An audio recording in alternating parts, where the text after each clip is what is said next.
Yo, what is going on, Sacktown? It's your boy Sacktown Pete back with another video. Thank you so much for tuning in. I really do appreciate it. Let's go ahead and get straight to it. Let's get started with today's video. De'Aaron Fox has agreed to a 5-year extension that at $163 million dollars that has incentives to go all the way up to $193 million. I'm happy for De'Aaron Fox. He's basically going to be our cornerstone who we build around moving forward. This extension does not come as a surprise. I know some of the people have questioned De'Aaron Fox's status after drafting Halliburton last week in the draft, but that you can have multiple guards, as I previously said. So I wasn't surprised about this extension. We knew what we were getting ourselves into this offseason with De'Aaron Fox's extension. So I'm glad it was addressed. I'm glad I don't have to worry about it. It's been written in stone that De'Aaron Fox will be set with the Sacramento Kings for the next 5 years, and I'm excited for him. I'm going to see him blossom into a superstar. I want to see him grow and mature as an individual and as a teammate. I want to see the jump shot continue to get better and just making his teammates overall better. And at the same time, I want to see stars around De'Aaron Fox. Whether that's current players that we have on our roster that become stars, or that's players that we get through trades or free agency. But anyways, a lot of shifting, I want to get that off my chest, but a lot of shifting has been going on with players leaving the organization. So I'm gonna start off by saying Kent Bazemore, who I personally would love to have back, did agree a 1-year deal, surprisingly, with the Golden State Warriors. So he will be going back to the Bay. He used to be a former Golden State Warrior as he was coming into the league. So I think that's a big loss. He definitely brought the hustle, the grit and grind, and the heart and the passion that he came off the bench with. And that's definitely going to be missed on the court. So I understand Monty did not want him back, I guess. But at the same time, I really felt like he would have been a perfect fit and continue to have off the bench. So Kent, congratulations to you, man. Good luck. Thank you so much for giving it your all in the half of the season that you're here with us, and wish you the best in the Bay Area. And also, in other news, Nemanja Bjelica, uh, team option was picked up, so Monte McNair decided to pick up his $7.5 million option, and I'm not surprised. Low key, Belly was definitely one of our most, if not the most consistent player last season. Just his IQ and his passing ability, and of course his ability to stretch the floor, definitely warranted another season back with the team. So I possibly thought he could have been dealt with or just waived, but I guess he's just too valuable to our team, and we decided to bring him back. So I'm happy with that. I'm fine with that. He's a good, solid player. Does a lot for us that doesn't show up on the stat sheets, but I'm glad he's going to be back. So good to have Belly back. And Jabari Parker, he decided to opt into his player option. As I mentioned previously, not a surprise. He wasn't going to get 6 million or more on the market, so he decided to opt into it and play his final year out on his contract with us. So potentially he can be great, a scorer off the bench. We'll see where it goes with him. So I'm definitely looking forward to seeing what happens with Jabari. And I know this one was probably I'm not surprised by this one. Harry Giles leaving the Kings. He decided to take his talents to the Portland Trail Blazers and sign a 1-year deal with the Blazers. The crazy thing about it, he signed a 1-year deal and he got like the league minimum to play for the Blazers, which I think we could have offered him more than that and stick it out here with us. But I totally understand. The Monte McNair probably wanted to just move in a different direction.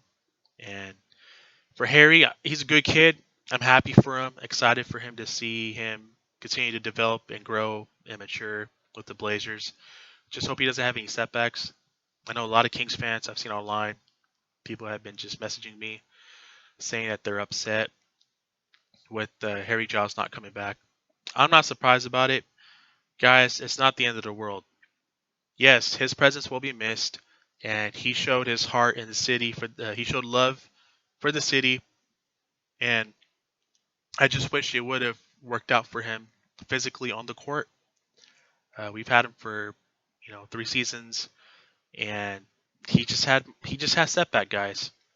We saw flashes of what he could become as a player, and the crappy thing is that he might be bound to have a healthy season, and he might show those flashes in Portland, which he will be around better players, and that will make him better. But I wanted to work it, guys. Don't get me wrong. I wanted to work it out with Harry Giles here in town, but at the same time, I totally understand why Monte McNair did not bring him back. And let me make this clear: previous regime, Vlade Divac, it's not his fault. It's not Monty McNair's fault that Vlade Divac did not make a qualifying offer to Harry Giles. And at the time, Vlade Divac was getting canned for it, and I totally get the frustration and why they didn't make a qualifying offer to Harry Giles. But then at the same time, reverse. I mean, fast forward the time, he only signed for the league minimum, guys. So maybe it wasn't such a bad thing after all. But at the same time, I totally get it. Everybody wants to make it wanted it to make it work with Harry Giles, and it didn't. It just didn't. So I really loved his energy. Loved the flashes that we saw in him. It just sucks with the setbacks and the injuries that was looming on him throughout his time here with the Kings. But he's a good kid. He's got a good heart, and I wish him the best with the Blazers. And his presence will be missed in the locker room, and uh, just a fan favorite player. Showed nothing but tremendous amount of love for the city, and I really wish it would have worked out with them, but it didn't. So, all the best to Harry Giles. This one, Alex Len to the Raptors. He left. I was hoping to bring him back. I thought he was solid, a solid, serviceable big man that really fit in well with our team. I think it's a big loss because he's a shot blocker. He rebounds the ball, and he's a good screen setter. I've seen multiple times, many games where he set good screens last season to a De'Aaron Fox or to a Buddy Hield or to a Bogdan Bogdanovic. So I'm happy for Alex. It sucks that we weren't gonna bring him back. We weren't able to bring him back, should I say? And he's now with the Toronto Raptors, which leads me to Bogdan Bogdanovic. So let's backtrack. The proposed deal that Bogdanovic we thought was done last week, he was on his way to the Milwaukee Bucks in exchange for Dante DiVincenzo, DJ Wilson, and another player. I just think that Ersan Ilyasova, I couldn't think of the top of my head, but Ilyasova was the other player, and that deal fell through. Crazy thing about that is that Bogdanovic and his agent came out 2 days later said that we never agreed to a deal. So I don't know what that means. The way I look at it, maybe the Kings and the Bucks worked a deal behind his back. I don't want to say that because I don't think that's a good look on our front end, on our front office's end. Just to do that deal behind his back and not agree to actually signing us for the sign and trade does not make any sense to me at all whatsoever. It's like, how the heck do you secure a sign and trade without actually securing the signature? So, another thing I can think of is maybe Bogdanovic met with Milwaukee Bucks superstar Giannis, and maybe they had a conversation where Giannis probably was like, "Hey, you can sign here. I want to play with you, but just know that if you do sign here beyond a season, there's a good chance where I'm only here for a year and I'm going to leave after a year." So maybe Bogdanovic probably had second thoughts and was like, "All right, I don't want to sign if you're going to leave." So 2 days later, they come out, him and his agent say like, "No, we never agreed to a deal." So just a couple of things to think about there with the Boogie situation. So Sunday, the Atlanta Hawks decided to offer him a contract of 4 years, 72 million, which is around 18 million per season, which Bogey was looking for according to his agent. Agent does all the talking and the negotiations. So he got what he was looking for. The Kings had 48 hours to match, and just now we found out that they decided that they're not going to match the offer sheet and lose Bogdanovic for nothing. which really frustrates me as a fan because, in my opinion, I would have loved to keep Bogdanovic. I think he's a better, comparing to our other shooting guard, Buddy Hield. I think he has a higher IQ than Buddy Hield. He's a better all-around player, whereas Buddy Hield might be strictly a better shooter. But I really think his presence is going to be missed, and it just takes away adding or taking away another playmaker that's on our roster, and it sucks big time because I really, really wished Bogdanovic would have been in the Kings uniform beyond his rookie contract that he received with this. So another way to look at it, I totally understand. Uh, Monte McNair probably didn't financially. You just gave De'Aaron Fox the max contract extension. Buddy Hield's entering his first year in his new deal. You have Harrison Barnes under contract for a couple years. Marvin Bagley potentially, if he gets right physically and mentally, potentially a looming extension for Marvin Bagley. We'll see how that goes this upcoming season. So I think financially, it just Monty had to be flexible, and I think what kind of gets me is they had 48 hours to match, and I'm pretty sure behind closed doors they're trying to find a suitor or trying to work out a deal or a trade that would lead to returning assets for Bogdan Bogdanovic. But I'm sure it just got to a point where like there was no offers, or maybe it was just too expensive. It might have cost other teams a lot to give up for Bogdanovic. But at the same time, I totally understand that they just didn't want to financially be committed to Bogdan Bogdanovic. And I really wish Monty could see us. Monty envisioned him a part of his plan. Envisioned Bogdanovic a part of his vision for the team, and view Bogdanovic as one of the core players. But I guess that wasn't the case, guys. Uh, it sucks because, like I said, I speak on based on my emotion and opinion. I really felt like Bogdanovic would have been the better fit for the team opposed to Buddy Hield. But I totally understand. Maybe this is a sign where like Buddy Hield is gonna remain a king for now, and this is a good thing for Monte McNair as far in terms of the core of Fox, Bagley, Hield, and Tyrese Haliburton, and adding to that core, including the rookie Tyrese Haliburton. And because we drafted him, maybe the days were counting down for Bogey's days as a king. So that's pretty much what it boils down to, in my opinion. And I can also think that maybe Vivek Ranadive, who's the owner of the Sacramento Kings, spoke highly of Buddy Hield and views Buddy Hield as part of the core. So, I mean, there could be a good chance where maybe he came out and told Monty, "We're not trading Buddy. You know, Bogey's got to go. Try to get something for Bogey, but if you can't, don't match the offer. We're just not gonna entertain that." I hope that's not the case, guys, because I'd rather have Monte McNair and his staff make all the operations decisions, whereas Vivek just needs to not be involved and stay less involved and just cut the checks. I'm gonna make this clear. If our owner is actively involved in all basketball operations, what's the point of having Monte McNair and his staff to make these decisions then? Vivek should not be involved in the operations side of the basketball for the organization for the Sacramento Kings. Um, I'm sorry if I come the wrong way. I'm sure most of you fans feel the same way. Uh, if he's involved and we're not getting anywhere, it's rinse, repeat, recycle. It's just it's rinse and repeat, man. Is what I'm saying.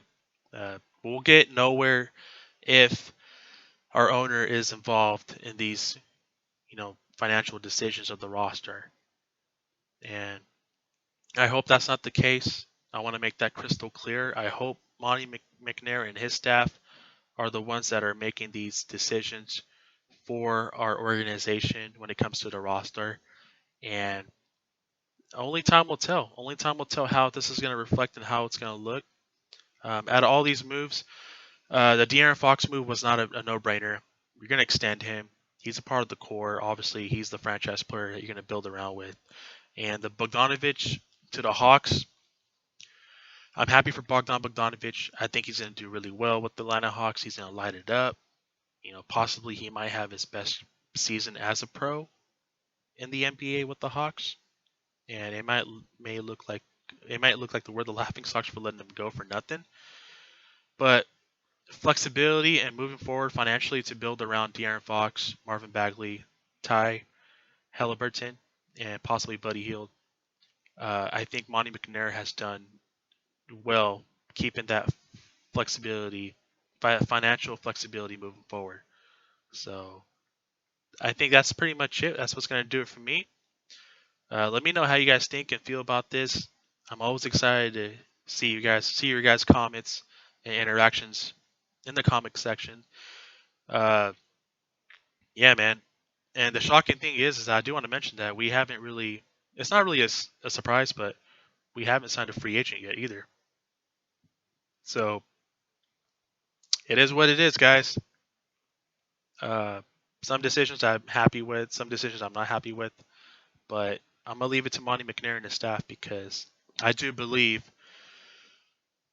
that in order for long-term success and for the future, we you got to tear down some parts of the team and you got to fix it and be better for the long run. Is how I see it. So in other words, De'Aaron Fox, Buddy Hield, Marvin Bagley, Ty Halliburton are your core players. Tear down around them. Everybody else is up in the air, and just build around those guys. And in particular, build around De'Aaron Fox because you just gave him the max extension. So, and who knows? Buddy Hield might be safe for now. There might be a good chance where we might decide to trade him at some point during the season or before the deadline. And that goes for Harrison Barnes as well, and everybody else on the roster, not named Fox, Halliburton, and Bagley. So it's going to be interesting. It's going to be interesting to see. I'm looking forward to where Monty and how he continues to reshape this roster. And you got to give Monty McNair and the front office time to implement their plan and vision. I know it may not look so, it might not look so good right now with no free agent signings and financially letting Bogey walk for nothing. But you guys got to consider the fact that the past regime in the past 14 years, none of that's Monty McNair's and his staff's fault. That's none of their fault. The qualifying offer not made to Harry Giles, the bogey situation, that's not Monty McNair's fault. It's not his fault, guys. So it may not look good and gloomy right now. It may not look good. It might look gloomy right now, but I think there's a long-term investment plan with what Monty McNair wants to do. So it's like tearing some parts of the team down and just replenishing it with the future assets, and we'll see where that leads us to. And financially moving forward, I think Monty McNair will do good things. There's good things to come for us, Kings fans. I truly do believe that. I know I've been saying that. We've been all thinking and saying that for the last couple decades, as it feels like. But I really just hope that it all works out for us. I'm sick and tired of losing. I don't even want to think another rebuild is looming because realistically, that could be a good chance where we might have to tear it down, more of like a reload or like a reboot. But the positive thing I can take away from this is that we do have a couple of good building blocks to build around with, and that will lead us to where we want to be as an organization. That will make us attractive, and that will lead us to getting potentially good star players. And we'll just see where this core takes us, and we'll continue to see how Monty McNair's roster moves, operations on the operations side. We'll see what type of moves he continues to make as he continues to reshape this roster. So, sorry for the long video today, guys. I just want to get all this off my chest and how I feel. Let me know how you guys are feeling about this. If you're new to my channel, welcome to my channel. please hit the like and subscribe. I would greatly appreciate it. And it's Thanksgiving week, so I will catch you guys in my next video. You guys stay safe, stay healthy, have a great Thanksgiving, and I will catch you guys in my next video. Take care, God bless, and keep pushing forward. Peace.